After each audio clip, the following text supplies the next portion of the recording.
Okay, so let's get right into it. Today we're breaking down a really powerful new book from former NBA player and honestly lifelong activist Etan Thomas.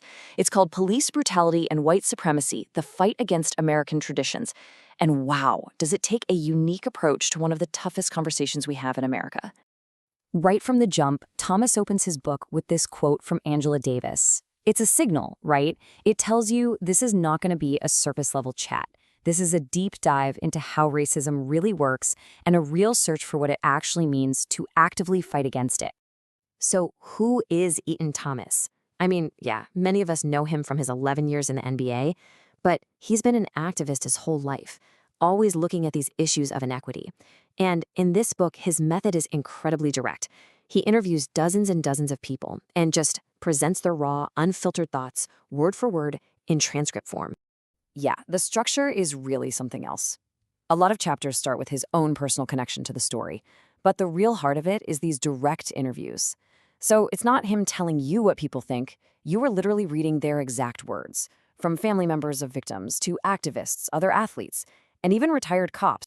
So to see how this all works, the book jumps right into the Rodney King case. For Etan Thomas, he says this was his introduction to police brutality. He was just a kid in middle school when that verdict came down, and he talks about how it just completely shattered his view of the world and his trust in the whole justice system. And he really grounds you in that moment. He describes his middle school as a powder keg, just waiting to explode after the officers were acquitted. And doing it that way, it makes this piece of history feel so immediate and personal. You know, it's not some distant thing from a textbook. You feel it. And to understand the real human cost, Thomas interviews Rodney King's daughter, Laura. She talks about what her dad was like before the beating, this giving guy, a people pleaser.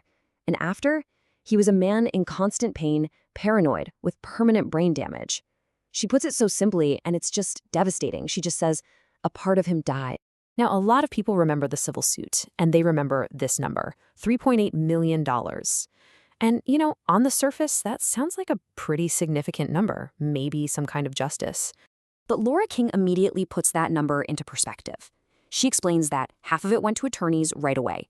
The rest, that had to cover a lifetime of medical bills for a man who couldn't work anymore and was, in her words, completely damaged for life. That money, she says, was really nothing compared to the trauma. And this brings up such a crucial point. For so many people, what happened to Rodney King wasn't some shocking new thing. As NBA legend Isaiah Thomas tells Etan in the book, it was just the first time it got caught on video for the whole world to see. For him, it was just a continuation of our fight to be recognized as human. Okay, let's look at the next case study because you can see how this all builds. We're talking about the Central Park Five, who we now know as the Exonerated Five. And again, Thomas grounds this in his own, frankly, terrifyingly close experience. He was just 11, spending the summer in Harlem in 1989 when the NYPD was rounding up every single black and brown teenager they could find. I mean, this whole case is a story of 5 kids who were wrongfully convicted, and it was all based on confessions that were forced out of them after hours and hours of interrogation. Thomas interviews one of the 5, Raymond Santana, who lays out exactly how it all went down. Santana breaks down the whole interrogation tactic step by step. First, they get your parent out of the room. Then comes the pressure, screaming, intimidation, making you feel completely alone. And right when the kid is at their most terrified, in comes a good cop who pretends he's there to save you. And then that cop, he starts feeding the child names and details to build the false story they need. Can you just imagine? This puts a terrified 14-year-old kid in a totally impossible situation. Like Santana says, your gut reaction is to lie to save yourself, but you can't even do that, right? Because you don't know what actually happened. You're just completely trapped. And this is where the book makes a really important pivot. It's not just about documenting these tragedies. It's about actively searching for ways to stop them from happening. It asks that critical question. So, how can this be avoided? For some real, practical answers, Thomas turns to a retired NYPD detective, Carlton Berkeley. And he gives these super clear, actionable steps. Stay calm. Ask, "Officer, am I under arrest?" If they say no, you say, "Then I must be free to leave." And this is the most important one. If you're a minor and you're detained, you just repeat this one sentence over and over. "I don't want to answer any questions, and I would like my parent or attorney." So we've seen these deep dives into specific cases, right? But then the book just zooms out. It broadens the conversation in a huge way.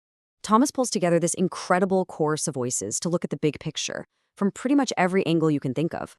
And I mean, the sheer scope of people he talks to is amazing. You've got family members of victims, NBA and WNBA stars like Sue Bird and Steph Curry, journalists like Jake Tapper, retired police officers, religious leaders, even hip-hop pioneers like Chuck D. It puts this massive range of perspectives all in one place. So what's the whole point of all this? For Thomas, the goal isn't just to make a list of painful stories. It's to use these stories and all this collected wisdom to try and find a real path forward, to move from all that pain into concrete, meaningful action. When you boil it all down, the book is really designed to be a resource. It's part history lesson on white supremacy and where it all comes from. It's part reference guide for actual practical solutions. And it's a huge call to action, especially for white allies, to move past just talking and into actually doing something. And the way he chooses to end it is, well, it's just so personal and powerful. After reading an early draft of the book, Etan's son, Malcolm, wrote a poem. And it captured the themes so perfectly that Etan used it as the very final word. And that poem and the entire book closes with this question: what do you see when you look at me? It's a question that just cuts through all the stats and the cases and the arguments and gets right to the human heart of it all. It's a challenge, really, a challenge for all of us to truly see the humanity in each other.